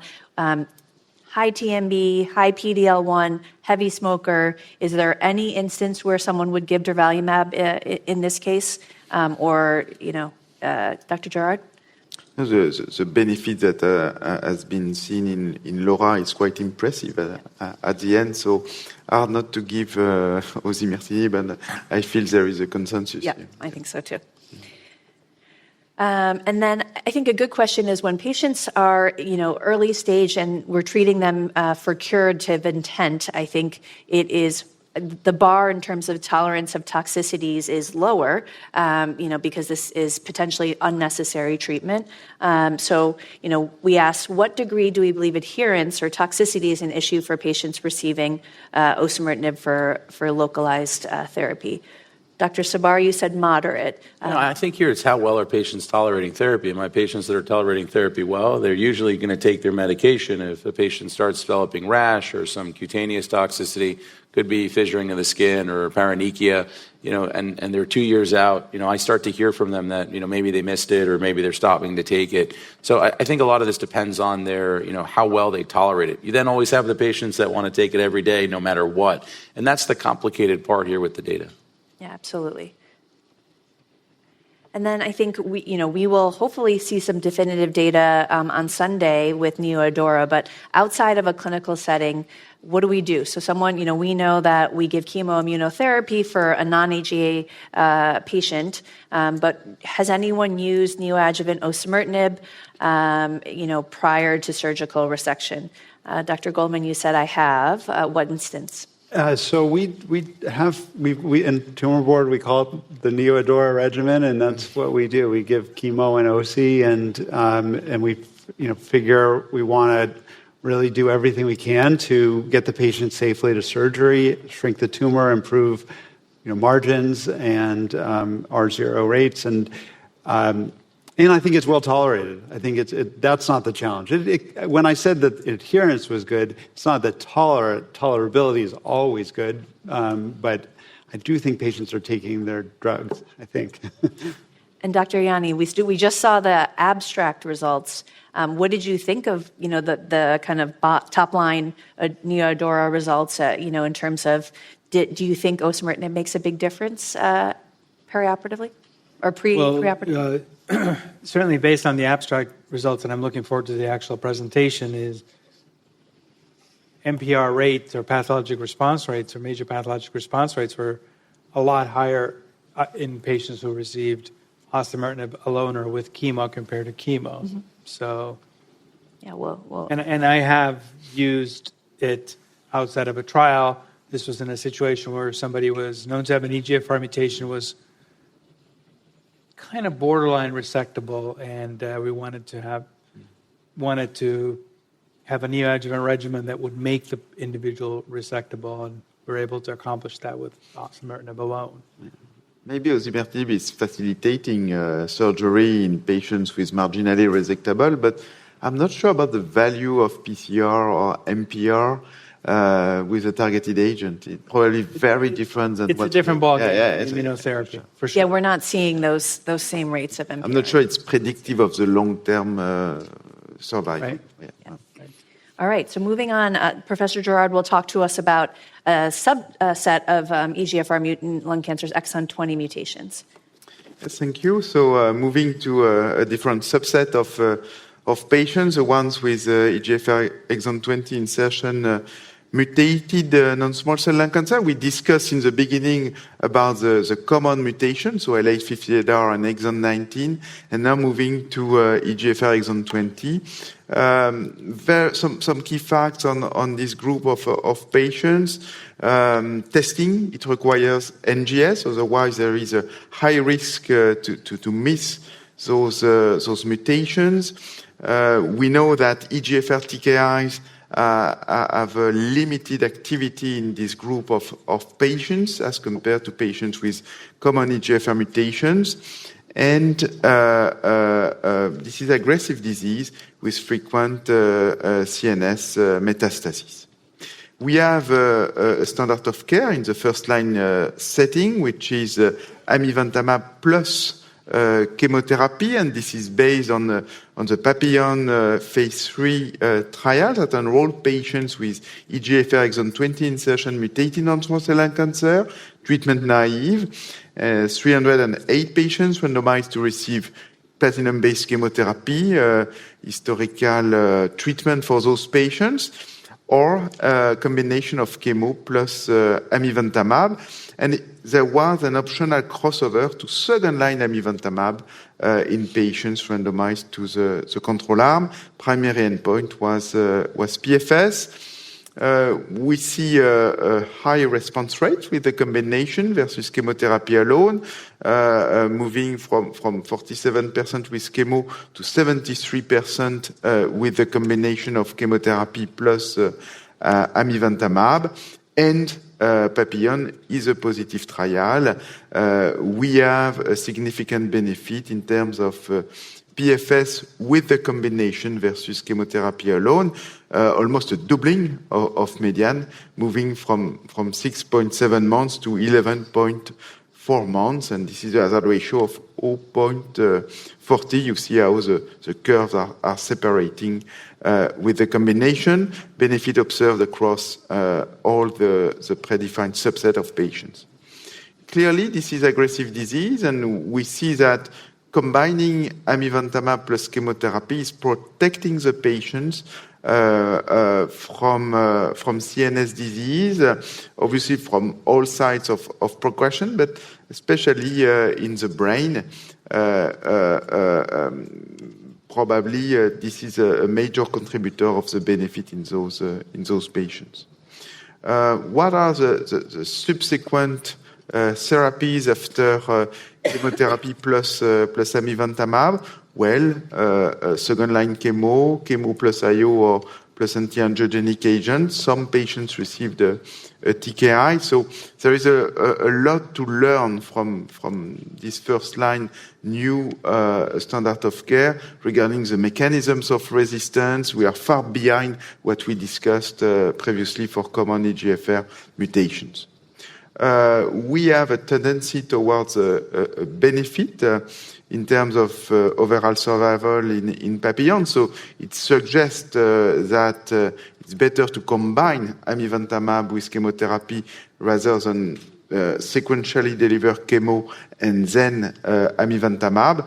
There was a high crossover rate in this study.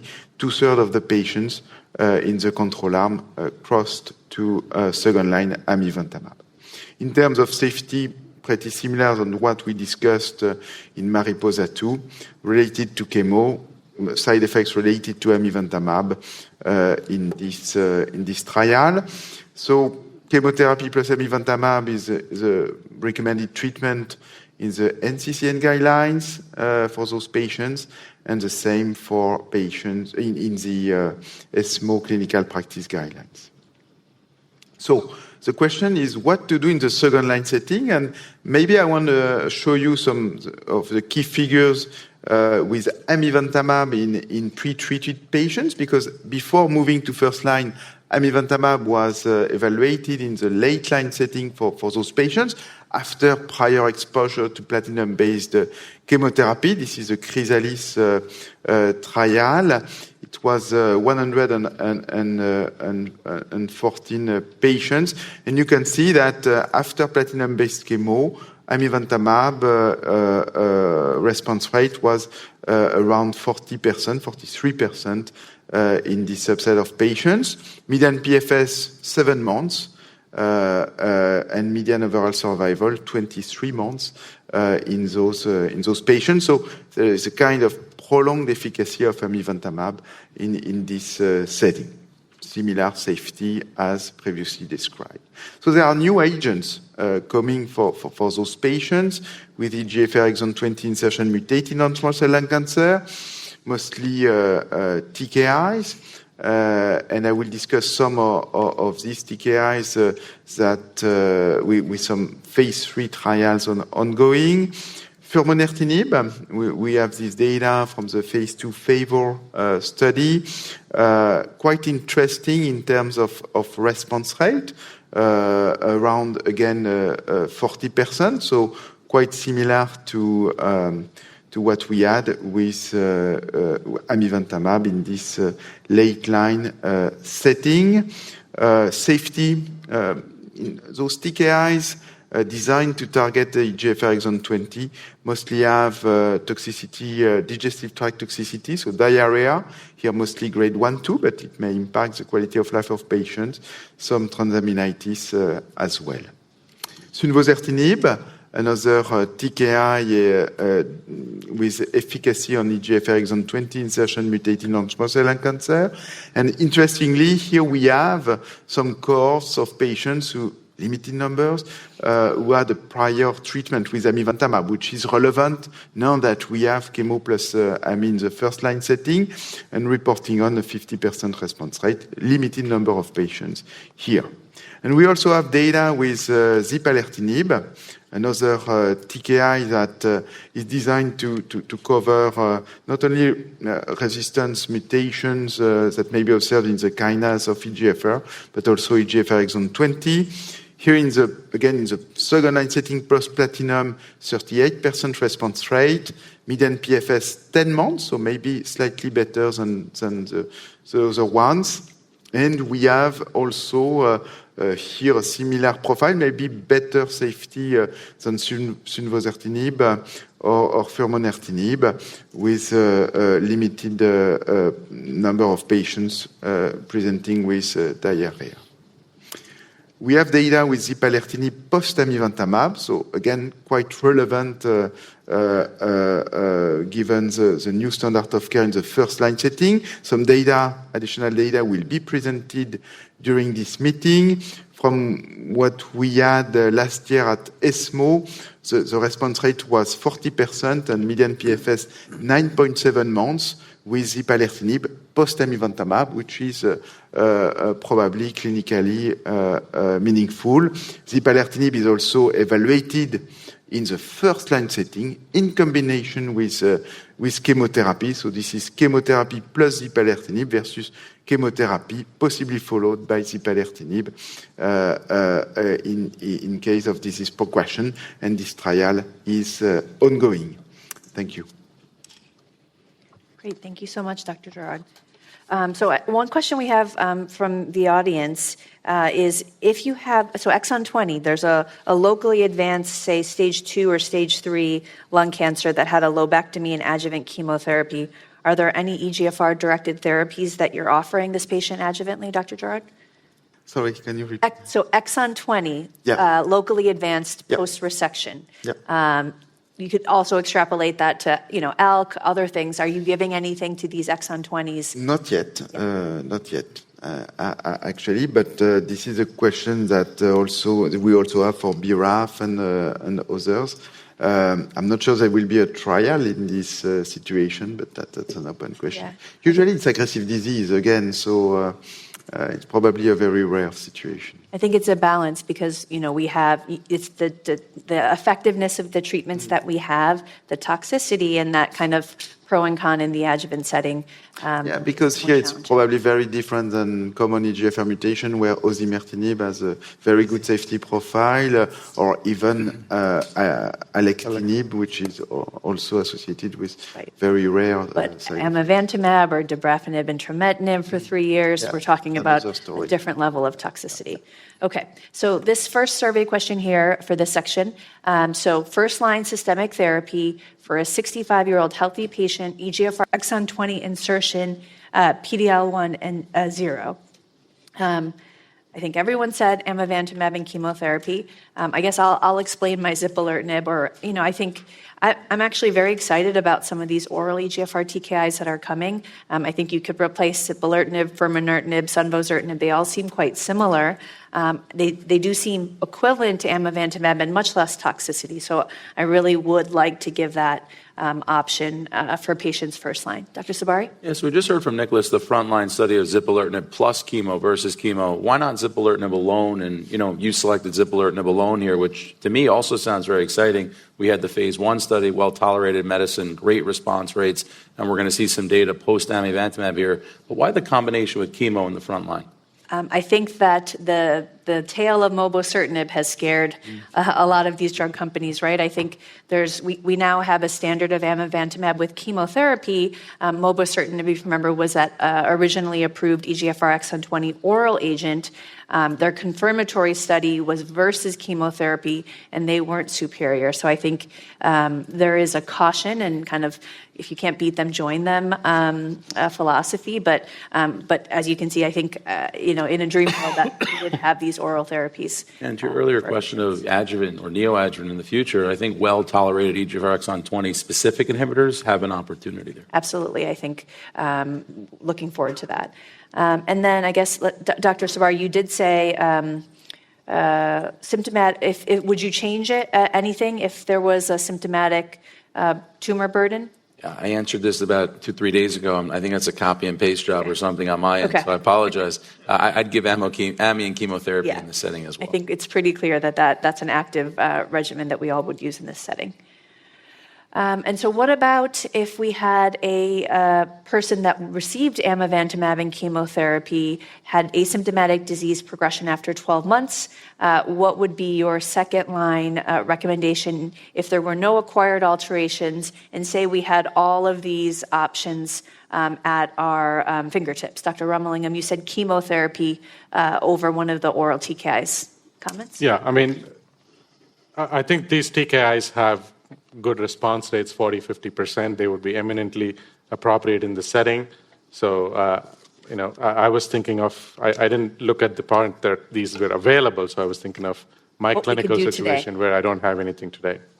Dr. Jänne, sunvosertinib, the recent data, what makes you excited about it? Well, I think in this situation, an oral TKI, sunvosertinib or zipalertinib, I just picked one. They have similar degree of activity, and since this is an individual who had been previously treated with AMI chemo, I wanted to go for a chemotherapy-free regimen. Absolutely. I think we're all waiting for these to be approved clearly. So based on the published literature and our clinical experience, how would you indirectly compare global efficacy and tolerability of zipalertinib and amivantamab? Professor Girard, you had said, I mean, I think all of us, you can see, clearly agree that the oral TKIs are more tolerable, so we don't have any difference of opinion there. But your comment on amivantamab being more efficacious. Yes, because we have the Papillon data and we miss the data from Resilience 3. That's true that in the second or late line setting, the response rates are quite similar. So that a single agent. Yeah. So, yeah, a single agent, yeah. And at the end, we probably need to see the data, but yeah, we need to see combination with chemo. What is the contribution of chemo into that? And then the duration of efficacy. Amivantamab, we see this sustained effect in the Chrysalis trial. Well, we need to see the data with the TKIs. We're seeing, zipalertinib on Sunday and some other data of sequencing these antibodies and the TKIs. What are your thoughts about our ability to do that? Is there a certain sequence we have to do, antibody to TKI, or do you think TKI to antibody? It's reassuring that we're seeing responses, post one modality versus the other. We want to give the best treatment first. This is the first thing. We don't know what are the resistance mechanisms to the TKIs, and it will be very interesting to look at this. We know that amivantamab has also a broad efficacy on resistance mechanisms because it's binding the extracellular domain. So, yeah, at some point it will be a debate to start with amivantamab first.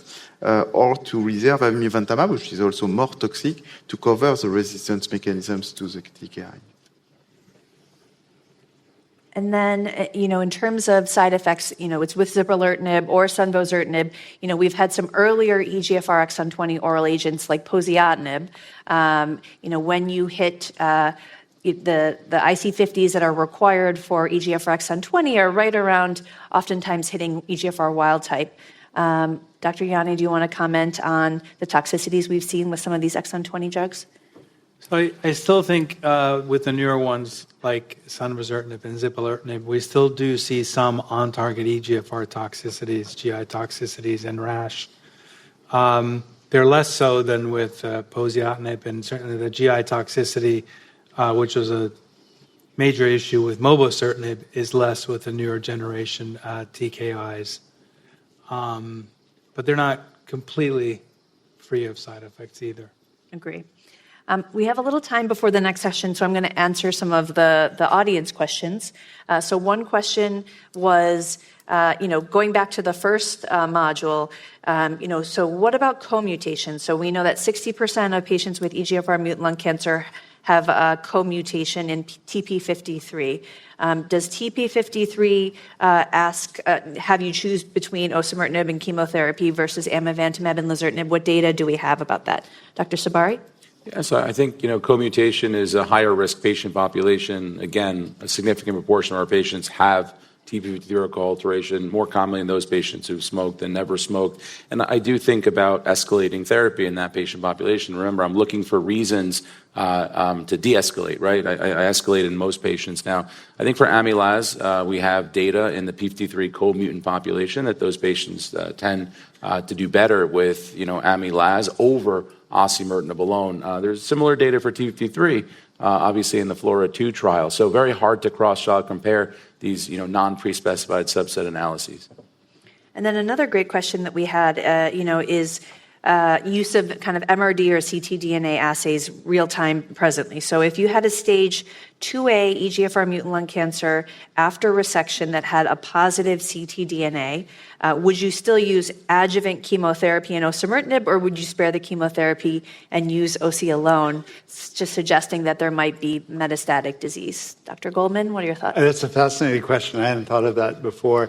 I think I would choose to give chemotherapy and osimertinib, hoping to convert to a cure. and without much data to support it. And I would give, at least at this point, I would think towards lifelong or indefinite osimertinib. Is anyone currently using any of the MRD assays to help inform care? I'm seeing No. shaking. Josh, no? I've used it a couple of times in patients asked for it or in patients that I'm personally worried about. But again, I think more times it's confusing than not. We're hoping for negative, and then we feel better about ourselves. We don't know what to do with the positives. Absolutely. There's a lot of studies that are ongoing that I think are hoping to use that information to guide clinical trial management. And many of the assays are still in evolution, Yeah. which is good to have newer assays, but I think, as Dr. Sabari mentioned, it's hard to know exactly what to do with the positives. Right, absolutely. And then there are those tumor-informed assays versus kind of general assays too. So it's a confusing, evolving space. Okay, we're moving on to Module 6, where Dr. Jänne will talk to us about HER3 targeted therapy in the management of EGFR mutant lung cancer. Thank you. So I'll talk about HER3. So most EGFR mutant cancers don't just express EGFR. They, in fact, express many of the other EGFR family members shown here, HER2, HER3, or ERBB3, and HER4. And HER3 is biologically, EGFR mutant cancers use HER3 in some of their signaling processes. It's expressed in the majority of EGFR mutant non-small cell lung cancers, but it's not a known resistance mechanism to EGFR TKIs, in contrast to example HER2, where HER2 amplification is a resistance mechanism to EGFR TKIs. And HER3 is a little bit unique amongst the EGFR family members. It doesn't have an active kinase domain. It has to pair up with either EGFR or HER2, and the ligand NRGs, or neuregulins here, force the dimerization with HER2 or EGFR, and then lead to activation of cellular signaling. And there are many ways that one can try to inhibit HER3. Most of these have been antibody-based approaches. Makes sense. Most of the antibodies block the interaction of the HER3 ligand neuregulin with HER3, so you can't then force that dimerization and force the signaling. And of course, there's antibody-drug conjugates as well. Now, before we had patritumab deruxtecan, we had patritumab, or also known as U3-1287. This is the parental antibody, and this was actually tested in a phase 1 trial. In this phase 1 trial of 57 patients, there were 20 non-small cell lung cancer patients. Most of them had prior EGFR TKI therapy, and the antibody by itself didn't have a lot of activity. It was well tolerated. It has been looked at in combination with earlier generation EGFR inhibitors like erlotinib, and in combination was shown to have a longer PFS, specifically in the EGFR mutant patients, and specifically in a prior study of patients where they had high levels of the ligand. So you're blocking the ligand, and activation of HER3 sort of makes sense that you see a better clinical activity there. So, but that's the naked antibody. This is HER3-DXd, or patritumab deruxtecan ADC, that has a linker and then linked to deruxtecan, which is a topoisomerase type of payload, which we're used to seeing for many of our ADCs. In some preclinical studies you can see on the right-hand side, these are patient-derived xenografts that have resistance to either erlotinib or osimertinib and have varying degrees of expression of HER3, and you can see efficacy in the ones that express HER3, but very little in the one that does not. And this is just the design of the phase 1 clinical trial, the first in human trial that specifically evaluated HER3-DXd in patients with EGFR mutant cancer who had received prior EGFR inhibitors and platinum-based chemotherapy. So in sort of the third plus lines of therapy. And in the initial analysis, There were 57 patients who were treated with the recommended phase 2 dose in these studies. And there was activity of it with the 39% response rate in patients who had received prior EGFR TKIs plus minus platinum-based chemotherapy, and in patients who had received prior osimertinib and platinum-based chemotherapy. So no significant difference there. Duration of response was about 7 months, PFS about 8 months. And responses were seen in patients independent of their specific EGFR resistance mechanism. Remember, HER3 is not a known resistance mechanism to EGFR TKIs, and it's expressed in the majority of cancers, and hence you can see activity across majority of EGFR inhibitor-resistant cancers as shown here, and the specific resistance mechanisms are shown below. Now, however, the expression of HER3 itself did not correlate with efficacy, and this is shown in a couple of different ways here in different plots, color-coded on the bottom. Patients who had responses had HER3, you could see, could have had high or low HER3 expression, so there wasn't a clear cutoff or a clear correlation there. Subsequent trial, known as the HER3-NALUNGO-1 trial, looked at that dose, that established phase 1 dose or the phase 2 dose of 5.6 milligrams per kilograms, and had a second arm initially that had a kind of a up titration where started with a lower dose and went to a higher dose. This was initially intended to mitigate some of the toxicities, but ultimately was found not to be really that different from just using a fixed dose. And the trial was subsequently converted to have everyone be treated with the 5.6 milligram per kilogram dose. Primary objective here was ORR. And here in this bigger trial, the response rate was a little bit lower, about 30%. Most of them were partial responses. Duration of response, 6.4 months. Median PFS, about 6 months. And OS, about a year in this. Again, broken down whether patients had any prior EGFR TKI and platinum-based chemotherapy, or had a third-gen EGFR TKI and platinum-based chemotherapy. Now, similarly, responses were seen in a wide or independent of the specific resistance mechanisms to EGFR TKIs.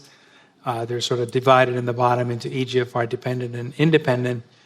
And similarly, activity was seen independent of HER3 expression.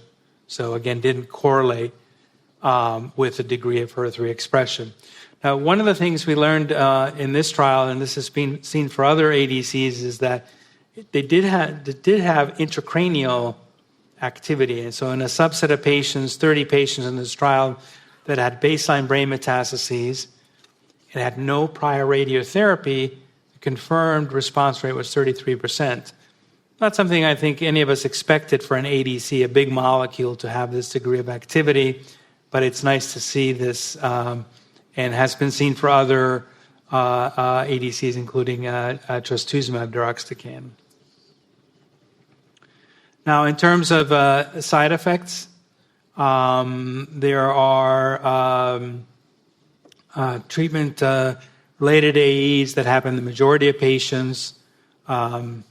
Minority of them are, or about 40% are grade 3 or higher, and some are associated with reduction, discontinuation, or dose interruption. And the specific side effects are mostly come from the payload, so chemotherapy-type side effects, nausea, hematologic toxicities are common. You do see ILD as a side effect as well. And this has now gone on to a phase 3 clinical trial called the HER3-NALUNGO-2 trial.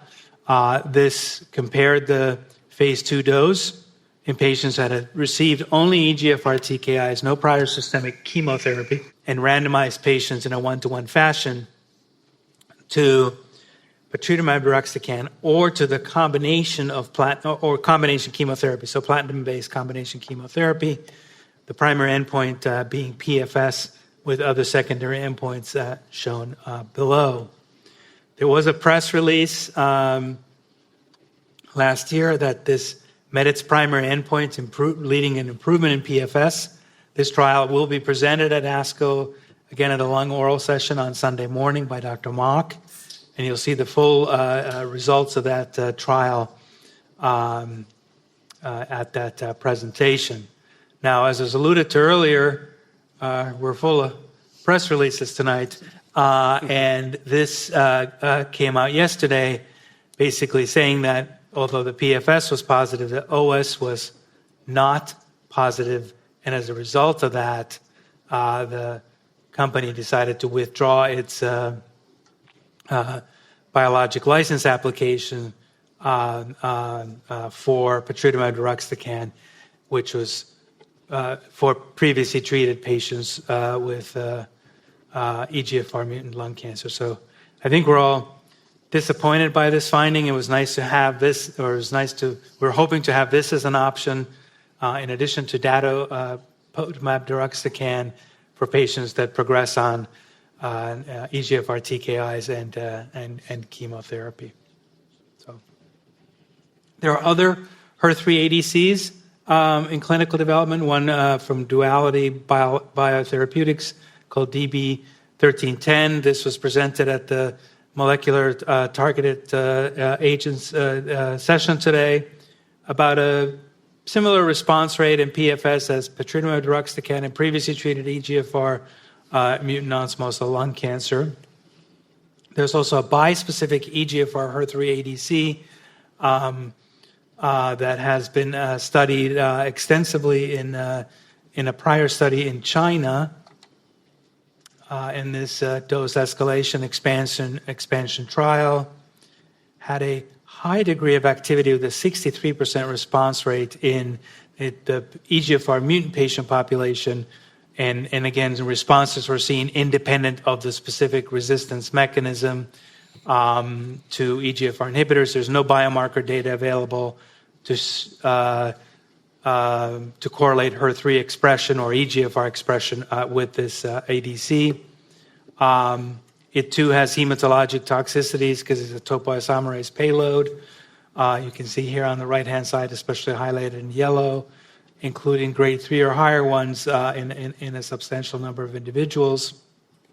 And there are ongoing trials of this drug in the U.S. at the current time. And I think there is one in combination with osimertinib, right? Yes, in combination with osimertinib as well, and as a single agent. Because I think for all of these ADCs, we'd like to see, is there added benefit with continuing the driver mutation-directed TKI with a more nonspecific ADC? So this question, I think a general question, would you like to have access, to HER3-DXd? I think all of us largely said yes. I think in the end, we want active, safe drugs for our patients, and we'd like the option to choose. And so, our hope is that, hopefully we'll have datopotamab deruxtecan. We'll see about ivonescimab, but, we do want, the later line setting, a second line and beyond, we don't, after amivantamab, chemo, and osimertinib, we really don't have targeted therapies available. And then I think our last question is, what have we observed in terms of tolerability of HER3-DXd in patients? Dr. Sabari? Yeah, so I think this is a drug that's a bit better tolerated than Dato-DXd, but you still see, risks of hematologic tox. You still see fatigue. Stomatitis has been reported, but lower, and ILD. So again, this is a drug I was hoping to have for patients. I was hoping to have it since last June with that CRL, and I think, again, depressing, press release yesterday. So it's unfortunate that we don't have a growing, body of therapies available in the second line for our patients. Yeah, absolutely. And of course, the survey was obviously done by all of us prior to the press release. And so you can, tell that we were hopeful for this drug. I think, as we mentioned, a lot of these ADCs have deruxtecan backbones, so similar chemotherapy payload toxicities. And I think a real question, hopefully when we have a few of these ADCs, many of them have that topo-1 backbone. So can we sequence between them? And again, trying to find a biomarker to help us select are going to be key. Well, thank you so much for attending with us, both here and online. We really enjoyed being with you. and just, it's a really exciting space. And we look forward to some of those abstracts that we will see later at ASCO. Thank you so much.